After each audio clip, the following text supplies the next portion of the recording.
Hi, everybody. So tonight we're going to be doing something that the truth of the matter is, it's amazing the way things work. I would like you to think I planned it this way. And you'll go home and say, that was unbelievable. It was seamlessly integrated into what we did last week. And it happens to be that this week is the eve of this special day of BaOmer. And we talked about BaOmer, but it fit perfectly into the themes we started about last week. Unbelievable genius. I didn't plan it. I'm a vessel for the Holy Spirit. Sorry, I need a stiff drink.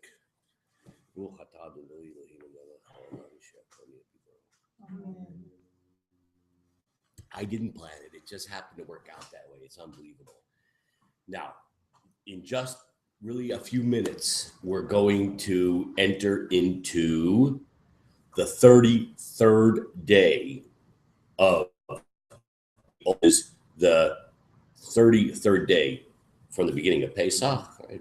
For the second day of Pesach, we start counting the days. And so this is the 33rd day. When we get to the 50th day, voila, it happens to be the holiday of Shavuot, in which we re-experience the receiving of the Torah at Mount Sinai. And this process of going from Passover, which is the creation of the nation in a kind of material sense, the body of the nation, and then the 49 days, on the 50th day, we receive the soul of the nation. The Torah is our soul, okay?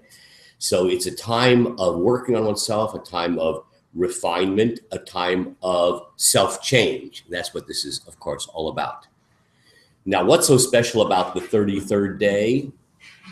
Nobody knows, but we have a lot of fun on this day. People light big bonfires and they have cookouts, and later on I can show you all the pictures that my kids sent me, because in Israel it's already way BaOmer. They light these huge bonfires and people have cookouts, and people go to a city Meron. I'll tell you about that later. And there's this incredible celebration that takes place. Now, when I said we don't know what's so special about this day, I was being quasi-facetious, but only quasi and only facetious, quasi-facetious. And that is that we do have traditions as to what's so special about this day. The traditions are a little hard to verify historically. Some people say that there was a plague during this period in the time of the Talmud in the 2nd century, beginning of the sort of the end of the time of the Mishnah, the beginning of the Talmud, 2nd century in the land of Israel. Many great scholars died in this terrible plague, and the plague stopped on this day. So it's kind of like, huh? You're kidding, like plague stopped on a day? Whatever, don't think about it. It's not crucial. What's more important for our discussion today, and what I think historically has become more important, is that we have a tradition that a particular rabbi died on this day. Now, it is a little bizarre to think that, hey, let's have a party. A rabbi died. I kind of have this feeling after I go, oh my God, they're going to make a party. The wicked is gone. The wicked rabbi is gone. It's kind of a nightmare. But it's a weird thing. Rabbi Shimon Yochai, the rabbi, is going to be the hero of today. He, according to tradition, died on this day, and we make this big special day, this big celebration. And we're going to try to gain a little glimpse into who Rabbi Shimon Yochai was, and particularly of relevance to this class, because in this class, we talk a lot about teachings and traditions that come from the Kabbalah, the so-called Jewish mystical traditions. Rabbi Shimon Yochai is traditionally the author of the Zohar, which is the classic main work of Kabbalah. So he has really central importance, and this day has great significance in terms of the centrality of Kabbalah, Jewish mysticism, in being a force and a tool for self-transformation. That was all an introduction. Now I want to back up. If you remember what we discussed last week, we started to talk about learning Torah, like we're doing right now, learning Torah as a tool, as a mechanism, as an activity which facilitates change, facilitates growth, facilitates transformation, facilitates tissue, an important word, okay, which is usually translated repentance. I don't like that term. It too much narrows the scope of that term. It means change. It means growth forward. We saw something very surprising last week. We saw a passage from Kook in which he talks about the significance of a certain type of Torah. You know, when we use the word Torah, it can be used in two senses. It can mean the 5 books of Moses. Like we talk about, oh, we're going to read from the Torah, right? In the synagogue on Shabbat, read from the Torah. So that means the 5 books of Moses, right?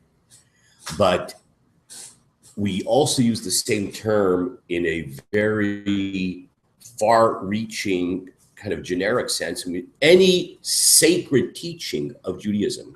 So whether it's the 5 books of Moses, whether it's any of Tanakh, whether it's any of the Talmudic, huge amounts of literature, whether it's a book of Hasidic teachings from 100 years ago, whether it's an essay written by Larry, it's all Torah. I'm learning Torah. Okay? If you were to write an essay on Torah ideas and someone were to read it, they're learning Torah, presumably, if it's kosher. Right? If it's nonsense, that's not learning Torah. Okay? That wouldn't be a problem with anybody in this room. Now, I want to start by just continuing from where we were last week with another passage from Rav Kook, right, the chief rabbi of the land of Israel under the British Mandate, died in 1935. Incredible mystic, incredible Kabbalist, incredible rabbi, incredible everything. Not an incredible basketball player that I know of, okay? But Omri Kaspi is. Now, if you'll take your source sheets here, let's take a look at a little passage from the writings of Rav Kook. Now, Rav Kook, as we know, he writes in a, it's very poetic and it's very evocative. It doesn't translate very well. I tried my best. So look what he writes. See, we saw something kind of ironic last week, kind of a paradox, and that is that Rav Kook claimed if you want to understand Torah, you really can't understand it unless you can see straight. Why should you be able to see straight? You know, when we're, well, I'm not referring to ophthalmological problems here, right? No. Yeah. You know, we are blinded. We have such distorted perception, and glasses will not help. Well, I suppose it's a good start. Okay, at least help you read. But we so distort our experience of reality. You know, what we think is up is down. What we think is down is up. It's frightening to the extent we can live in utter delusion, self-delusion. So in order to be able to learn Torah, you have to have lenses that are clear, because if your lenses are distorted, it doesn't help that you got a book in front of you and you're trying to read it because your lenses are distorted. So on the one hand, you can't really learn Torah unless you're sane, a rare commodity. Well, now what am I going to do? If learning Torah is this powerful vehicle for being able to motivate myself to change, to be able to guide myself in moving forward, to be able to make my life manageable and clear and whole and stable and meaningful and rich. But it doesn't work because my vision is distorted and I can't read the book right. So now I've got a problem, because the greatest tool, or one of the greatest tools, there are other tools too, prayer and even being physically fit. We talked about some of those other things before. We'll talk about prayer in the future. These are all tools, but I can't avail myself of this powerful tool because I'm too sunk in distorted vision. So what do? You ready? Put on your seatbelts. When the body is pure of the impurity of base drives and sin, we can perceive a great light and a supernal joy from the intellectual perception of God. Meaning, you can read a book, a Torah book, and that's very straightforward and rational. You can like study a law code or a philosophical work of the great Maimonides, the Rambam, and you will feel an uplift and a tremendous feeling of being permeated with light. As a matter of fact, you'll feel a lightness. All of the heaviness of being sunk down will disappear once we can gain that light from these works that one can learn through intellectual processing of the book. But it only works if the body is pure of the impurity of base drives and sin. But I got a problem. I'm not there. My lenses are all distorted. Now what do? Never fear. Read the next sentence. But in order to impart the taste of holy joy for those debased, moi, it is necessary to ascend to the level of the secrets of the Torah. See, if it's normal Torah, forget about it. We're just too whacked out vision, unclear, distorted. So we have to learn a different type of Torah. Secrets of the Torah. Secrets of the Torah. That's why I want to have the class in here tonight, because it's a secret. I don't want anybody to find out what we're doing in here. Cooperate with me. Mum's the word. Okay. So in order to impart the taste of holy joy for those debased, it is necessary to ascend to the level of the secrets of the Torah. Razeh Torah in Hebrew, Razeh Torah, Raz, secret, would spread out like a garment, the divine light. Somehow, let's take an image of a piece of clothing which is all crumpled up. I don't know, you go shopping someplace and you want to buy a dress, but it's in some bin, I don't know, like 80% off bin at Nordstrom's. But it's like thrown into a bin. The only way I wouldn't buy it until you spread it out. And then all of a sudden, everything's visible. You can see it. When we learn the secrets of the Torah that spreads out like a garment, the divine light, I can see the divine light when I learn the secrets of the Torah. From the beauty of its splendor, even the coarse soul will perceive its light.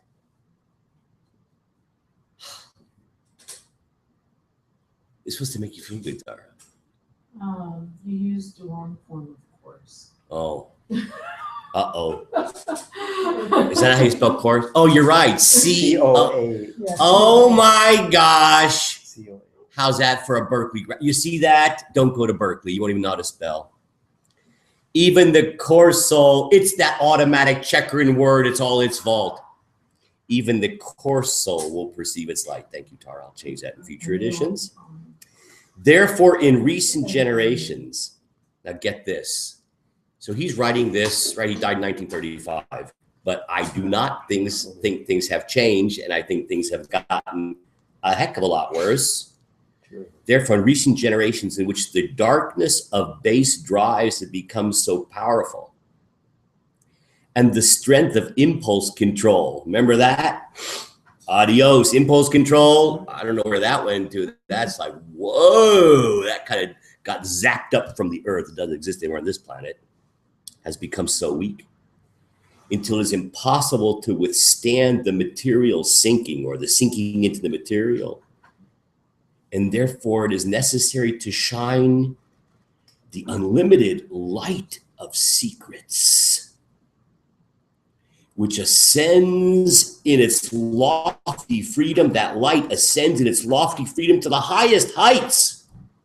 That light will emanate, shine forth the ecstatic joy of holy beauty to those forlorn and depressed souls. Oh, I feel better already. I came in here as a forlorn and depressed soul, and I'm almost feeling better. A few more sips of caffeine will probably do it. It's actually Lafroig hidden as coffee. Thank you, Mo.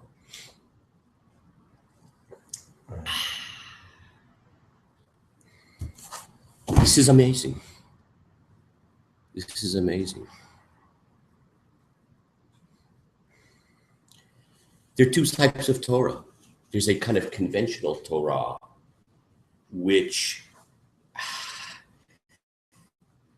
can only be contained in or vessels of sort of normative, clear, rational thinking. And if we don't have the tools for normative, clear, rational thinking, that light of normative Torah will not be able to be contained. But you know, there's a different type of light. You know, I'm just trying to think of an analogy, and we're surrounded by all these like not too good lights here. Sort of imagine, I'm going to think of maybe this is not such a good analogy. You know, we've got all these kind of lamps, you know, and each of the lights kind of has like a thing over it, you know, and it's kind of, the light is kind of very limited and contained. So, and that's kind of like normal Torah. But what if there was like, we just put up here in the ceiling, right? This big light, you know, not anything like that, but it just sort of goes, you know, like these big, I don't know, I don't want to say like an unecological word, or, you know, all these things like go out of style, in style, like some kind of long fluorescent bulby thing. That light isn't channeled, it's not limited, it's not contained, you know, there's no bulb, there's no the lampshade around it containing, it just radiates from the top and saturates the entire room with light. That's the inner secrets of Torah. The inner secrets of Torah bypass normal, conventional, rational, limited, bounded modes of thinking, and it just floods with light, unlimited. He talks about freedom here. It's a beautiful image. He talks about unlimited light of secrets, which ascends in its lofty freedom to the highest heights, is this big floodlight that just illuminates in spite of everything. So when we don't have the proper vessels to be able to absorb the normal type of light, we can be illuminated by this great floodlight from above, which is contained in the secrets of Torah. Now, what's so special about the secrets of Torah, and what are the secrets of Torah? Tara will be giving a talk next week on that particular topic, so stay tuned. But even today, we're going to get a certain glimpse into this. Now, you know, what comes to mind, did you ever see the just speaking loud enough so the microphone, hopefully we'll be able to catch you. Go ahead. The Lion, Witch, and the Wardrobe? Did you ever see that? No. Well, these kids are in this old house, and there's a old-fashioned wardrobe, like a big armoire. And it looks ordinary. But is this like a movie? Yeah. Okay. And they're playing hide and go seek, and one of them goes in there, and it opens back, and they go in, it goes to another world. As they go in there, when they step into the wardrobe, it just transforms into an absolutely another world, and they step into another world. Wow. So you're saying that kind of like the lights of the secrets of Torah kind of transport us into a whole other dimension together. Like you're talking about. Beautiful, beautiful. That's a beautiful image. Is that like a children's movie? Yeah, it's Yeah. really It's, awesome. it's a series of novels. I think it's by C.S. Lewis. Yeah, wow. Yeah. The Seder. Okay. Now, this leads to, now that's right flowing from what we started talking about last week, right? That leads us to, wow, we need the inner Torah, the secrets of Torah. I don't know about we. I need it. Most perfect already. So, right. What is that? Where did it come from? Well, certain Rabbi Shimon bar Yochai is absolutely essential in understanding what that's all about. And today is the anniversary of his death. What's called in Yiddish, Yahrzeit. That's a Yiddish word, like in German, Jahr, time.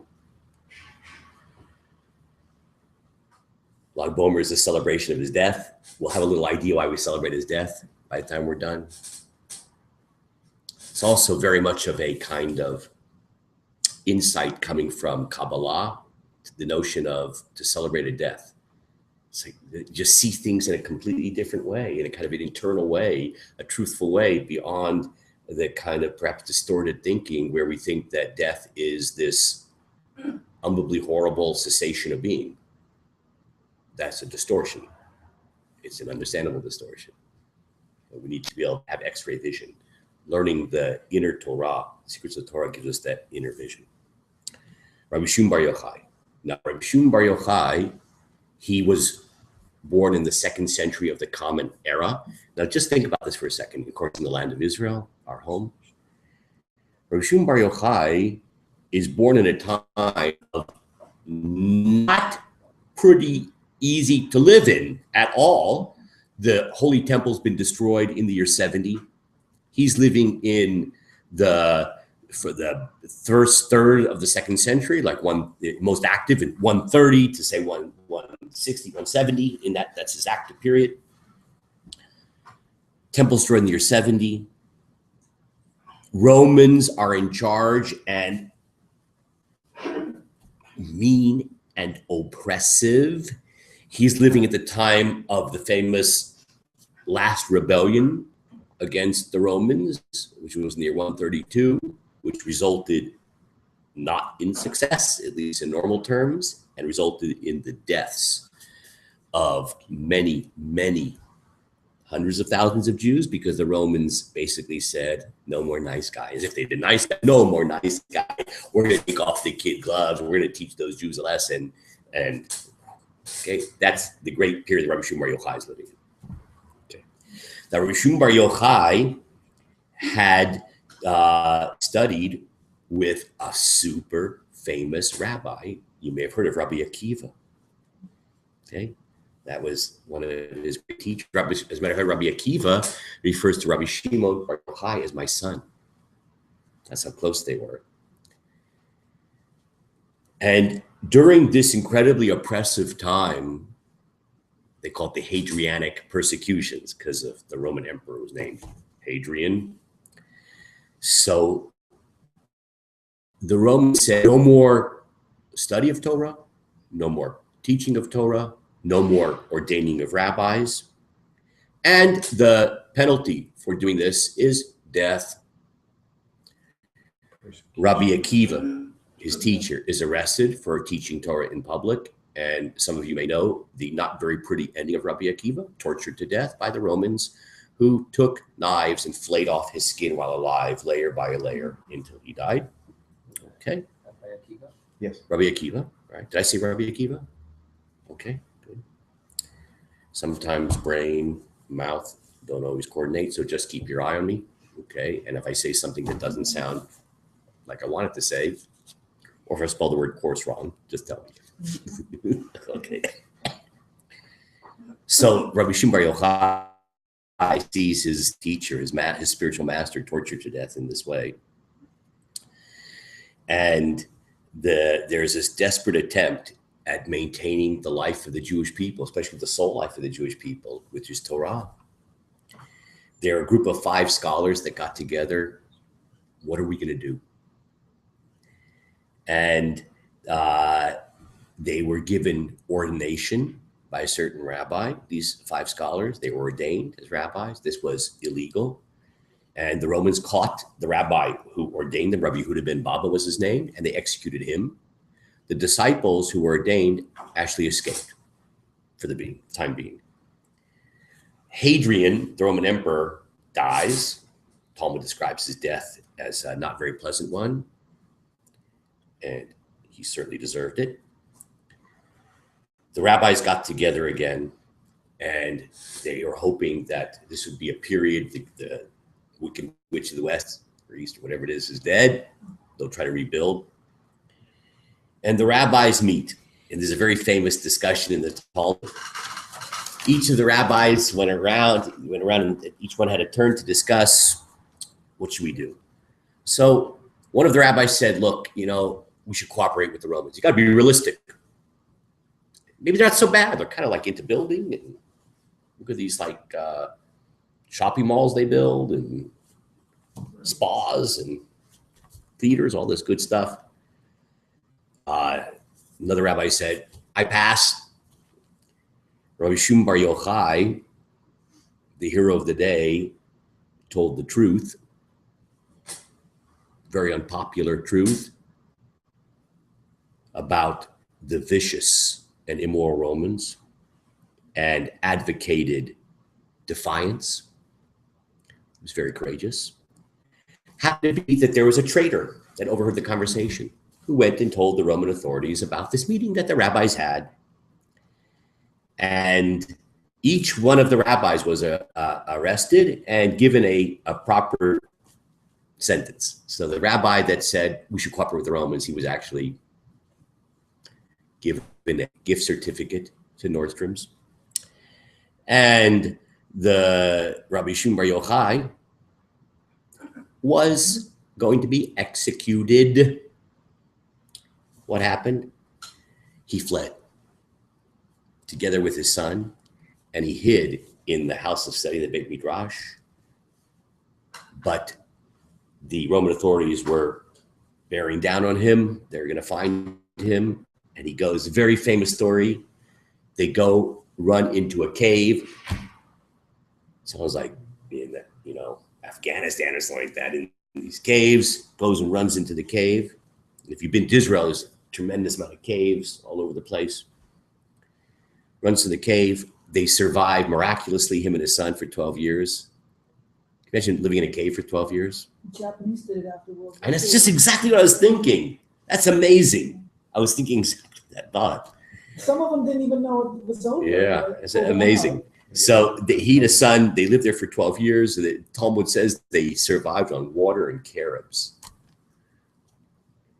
And they spent their entire time studying and praying. Can you imagine the type of spiritual insights that you would get by spending 12 years in a cave with your son, doing nothing but exploring the deepest mysteries of existence? Finally, the Roman emperor dies. And according to Talmudic tradition, Elijah the prophet comes and says, you can come out of the cave now. I'm not going to go into all the details of the story, but they come out of the cave. Rabbi Shimon bar Yochai's father-in-law was a famous rabbi, Rabbi Pinchas ben Yair. So there was a family reunion. He hadn't seen his son-in-law for 12 years. Rabbi Pinchas ben Yair sees his son-in-law, and the son-in-law did not exactly look like the pinnacle of health, like somebody who has a lifetime subscription to the 24-hour fitness center, right? He looks pretty frightening, and he bursts into tears. And Rabbi Shimon bar Yochai says, don't fret. I could never have gained the insights that I gained if it would not have been for that period of intense suffering and deprivation. Wow. Rabbi Shimon bar Yochai settles in a town called Tekoa. My son happens to live in Tekoa. And he founds a yeshiva, an institution for Torah study there. And guess who was one of his students? Rabbi Yehuda. became Rabbi Yehuda Nasi, the editor of the Mishnah. That was one of his disciples. Okay. Now, Rabbi Shimon Bar Yochai is buried in Meron. It's in the Galilee. Jewish tradition on this day, in a few hours, BaOmer, the 33rd day of the Omer. That's near Tzfat in the Galilee. And there's an incredible pilgrimage that takes place there at night. There are thousands of people who go on YouTube and look up, BaOmer, Rabbi Shimon Bar Yochai, Meron. I've never gone there. I'm too scared. I don't like crowds. But it's pretty intense. Okay, thousands and thousands of people. And just on a personal note, my daughter, who's in the Israeli Air Force, is stationed in a base in Meron, in that place. That's true. And fascinating, of course. Okay. Now, what I'd like to do, after having learned something about Rabbi Shimon Bar Yochai, what's significant for our purposes is that he is the author of the Zohar, which is the great classic work of Kabbalah. Now, it ain't surprising because he had that experience of being in that cave for 12 years with his son, doing nothing but spiritual work. And out of that incredible experience, there is put into some kind of literary form the deeper secrets, the inner Torah that's in the work that we call Zohar. Zohar. Now, I just want to share with you another aspect of the biography of Rabbi Shimon Bar Yochai, because it says a lot about Jewish mysticism, which is quite different than terms used often in the world. And then we're going to learn some Zohar. Can you handle it? We're going to learn Zohar. Can I have a carrot? You can have water. By the way, I would be profoundly appreciative if somebody other than me would eat those gourmet potato chips. Okay. Thank you, Mo. That check's in the mail, Mo. That guy is just, he is something, sacrificing his body on behalf of Torah. That's amazing. So I want to share with you one little detail. You know that Rabbi Shimon Bar Yochai, he came out of the cave and he was sent back into the cave. Some of you may be familiar with this part of the story. Elijah the prophet came and said, it's okay, you can come out now. So they come out. Now they've just spent this incredible time contemplating the inner meaning of everything. They come out and you're a little shell shocked. You come out of that, then all of a sudden, the world, and they see a guy who's plowing a field. And they kind of look at each other, the father and son, and say, wow, this guy's plowing a field?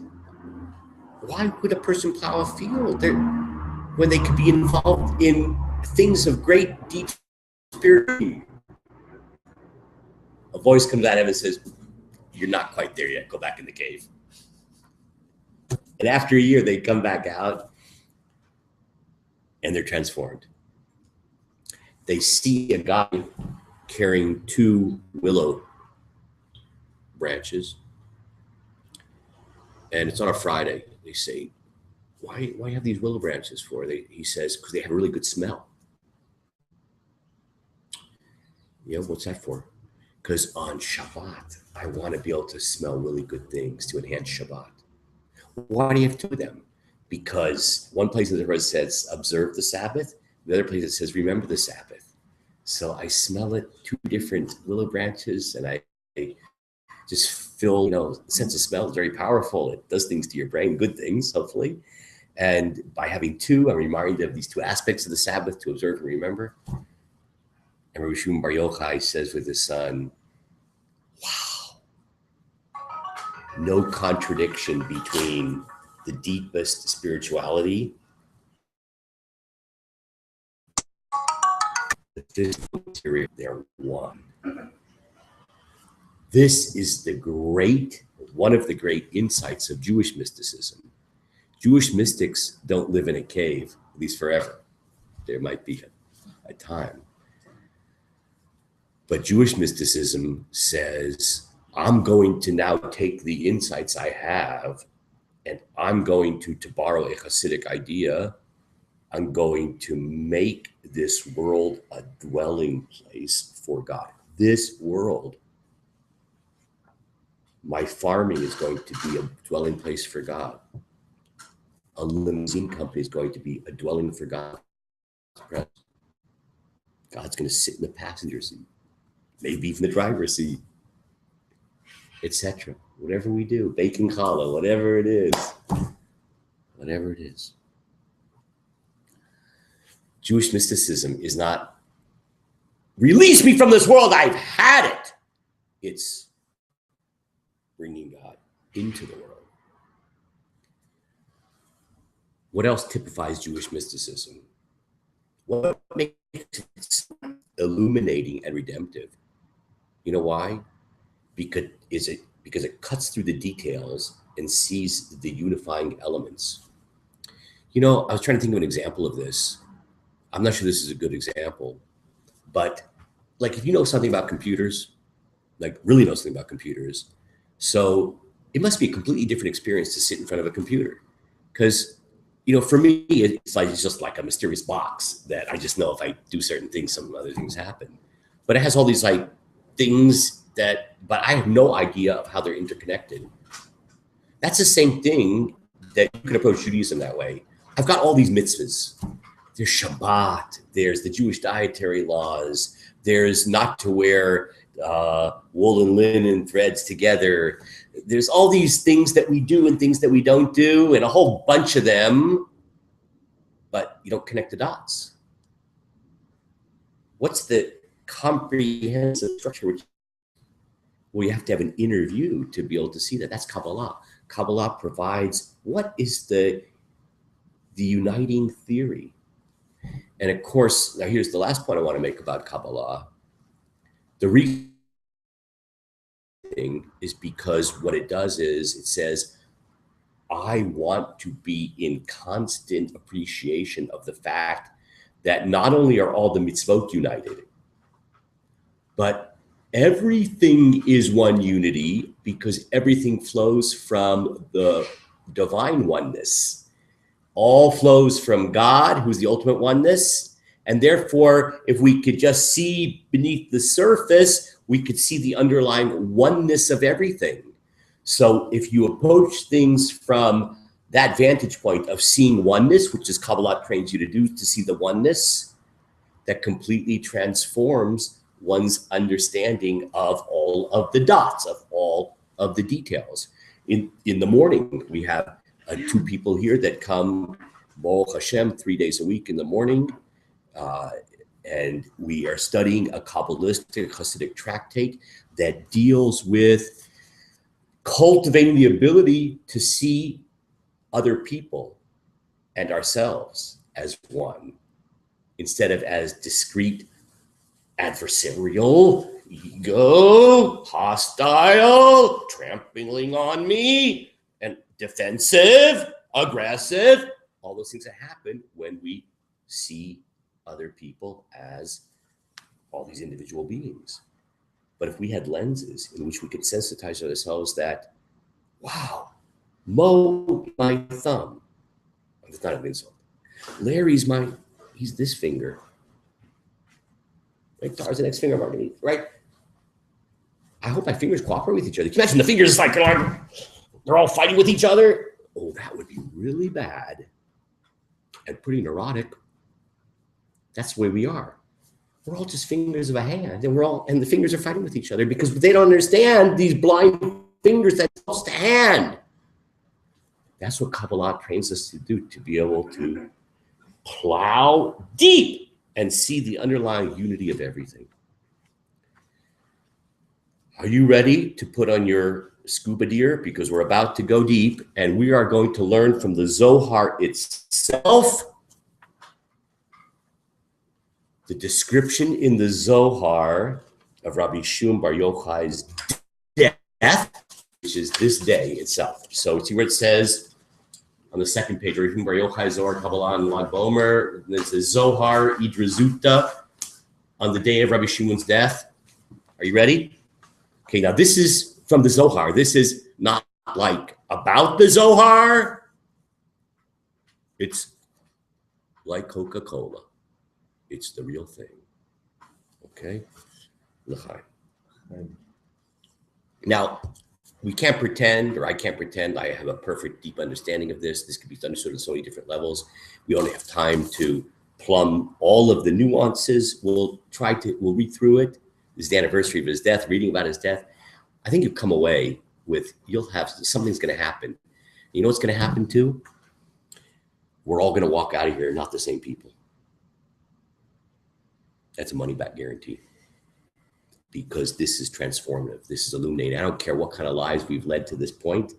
This is like that floodlight. All of the normal conduits. We have learned. Ever see who we are? On the day of Rabbi Shimon's death, he revealed great secrets. We have learned on the day that Rabbi Shimon Bar Yochai was about to depart from the world, he began arranging his teachings. Now, this is pretty amazing. He knew he was going to die that day. Not everybody knows. And he's completely and utterly lucid. Wouldn't that be nice? And people on this level, and you don't have to be Rabbi Shimon Bar Yochai for this. I know rabbis and great spiritual masters who have achieved this now. They know they're going. And they prepare themselves for it. I even have maybe studied with some of you this incredible description of a rabbi. He died about 40 years ago. And it said, his son wrote it sounds morbid, a blow-by-blow description of his father's death. His father wrote a book about death and mourning called Gesher HaChaim, The Bridge of Life. His son writes this description of his father's last moments that is mind-blowing. And it just so evocative of what we're going to read about Rabbi Shimon Bar Yochai. He's preparing himself. So the disciples of Rabbi Shimon Bar Yochai, right? They gather together. They know he's because it should be so. We're so death adverse in American society. It's not the way it was then. In Jewish tradition, it's considered to be a great merit to be in the presence of someone when they die. It's a great merit to accompany them. Shouldn't be left alone. So they gathered together in the house of Rabbi Shimon. Before him was Rabbi Elazar, his son, Rabbi Abba, and the other disciples, so the house was filled. When Rabbi Shimon looked up, Rabbi Shimon Bar Yochai, Rabbi Shimon, he saw the house was full. He wept and said, on another occasion when I was deathly ill, he had gone through a period previously when he was very sick and he was going to die. Rabbi Pinchas ben Yair was with me. Remember him? I mentioned him before. That's his father-in-law. While I was choosing my place, they granted me until now. That's a very cryptic. And I don't even know what I'm saying right now. But he was about to die when he was sick. And he was making his arrangements. And he was choosing in which spiritual world he was going to reside, his soul, whatever that means. He went on to booking.com, choose a place. But in heaven, it was decided that they're going to grant him some more years until he's dying now. When I returned, he says, because he was about to go to the world, he's going to die. But in heaven, they said, no, go back. We're going to heal you. You're going to go back. When I returned to the land of the living, a fire surrounded me, and it never ceased, so that no person could come into me without permission. There was this mystical fire. He was so full of that divine light that it was so radiant that he was scary. People couldn't approach him. The divine presence was so intense. It was like, when the Torah was given to Mount Sinai, at first God tells Moses, hey, no one should approach the mountain. It's too intense. You get burned up. You can have a certain distance. The Rabbi Shimon Bar Yochai goes on. but now I see it has ceased. And so the house is filled up. Like all these people here, how come they're not? It must be that divine, intense presence, the fire surrounding me. It must have gone. And he's upset. Like, what happened to the divine presence? While they were sitting, Rabbi Shimon opened his eyes and saw what he saw. He had a mystical vision. The mystical perception returned. And guess what also returned? Then fire surrounded the house. This mystical fire expressing God's presence. And what happens? Everybody runs out. They're freaked out, like too intense. Leaving only Rabbi Elazar and Rabbi Abba, who were on the level that they could be in the presence of the divine presence of Shekhinah on that level of intensity. The remainder of the disciples sat outside. Rabbi Shimon said to Rabbi Elazar, his son, go outside and see if Rabbi Yitzchak is there. I made a promise to him. What's that about? The commentators explain that Rabbi Shimon bar Yochai said to Rabbi Yitzchak, when I go, if you'd like, you can come with me too. Tell him to put his affairs in order and then come and sit with me. Happy is his lot. Don't think about that. Rabbi Shimon arose. He got up. He's about to die. He got up because he sensed the divine presence and he wanted to rise out of deference to that intensity of the Shekhinah in his presence. And then he sat down again, smiling and happy, and he asked, where are the disciples? Rabbi Elazar rose and brought them in, and they sat before Rabbi Shimon. Rabbi Shimon raised his hands in prayer and made his supplications with great joy. And then he said, those who were in the Idra are invited, but nobody else. Now I'm going to explain this. Idra is an Aramaic word. It means threshing floor. There's an incident described in the Zohar in which Rabbi Shimon bar Yochai gathered around him in a threshing floor, his closest disciples, and they threshed out the deepest inner mysteries of life. Those are his closest disciples. So Rabbi Shimon bar Yochai is saying that most intimate circle of friends and colleagues and students, come here, but everybody else, what is about to happen is not for you. They all went out, and Rabbi Eliezer's son, Rabbi Abba, Rabbi Yehuda, Rabbi Yossi, and Rabbi Yechia remained. These are the inner circle that had been with him on the threshing floor. Meanwhile, Rabbi Yitzchak arrived, who's supposed to go with him on the trip. Remember him? And Rabbi Shimon said to him, how fortunate is your lot. How much joy should be added to you on this day. This day of his passing. Bear in mind how this is a day we celebrate. Rabbi Abba was sitting behind Rabbi Shimon's shoulders and Rabbi Elazar before Rabbi Shimon. Rabbi Shimon said, now is an auspicious time. I'm going to reveal the secrets of the Torah. I want to enter into the world to come without shame. Now, why would he have shame? For the holy matters that I did not reveal until now. I wish to reveal in the presence of the Shekhinah so that no one will say that I left the world without fulfilling my task and that I had concealed these secrets in my heart until now so that you would come with me to the world to come. He's worried because his job was to take this inner aspect of the Torah and to bring it down into a literary form that people could access, more people would be able to access. He's afraid he hasn't shared enough. He's saying, now is the time. I don't want to hold back. I want to share with you more secrets that I've not been able to share with you till now. I will present them to you. Rabbi Abba shall write them down. Rabbi Elazar, my son, will review them. And the remaining disciples must whisper them in their hearts. I see that today is special for God and all of righteous, the tzaddikim are rejoicing in my celebration. What's his celebration? His passing. Rabbi Abba arose from behind Rabbi Shimon's shoulders, Rabbi Elazar continued sitting before Rabbi Shimon. Rabbi Shimon said, "Arise, my son, for another righteous person from the higher worlds has come and is going to sit in that place." Rabbi Elazar arose and he sat down somewhere else. You know, when people have to pass, especially righteous people, there are souls of the righteous that come from other dimensions of existence and come to escort you. This experience that people have had, not just 2,000 years ago, but I've spoken to people who have had this experience. Rabbi Shimon wrapped himself in his talus, in his prayer shawl. He sat down and said, and he quotes a verse from Tehillim, from Psalms. Lo hametim yahalulullah velo kol yordei duma. The dead do not praise God, nor do those who go down in silence.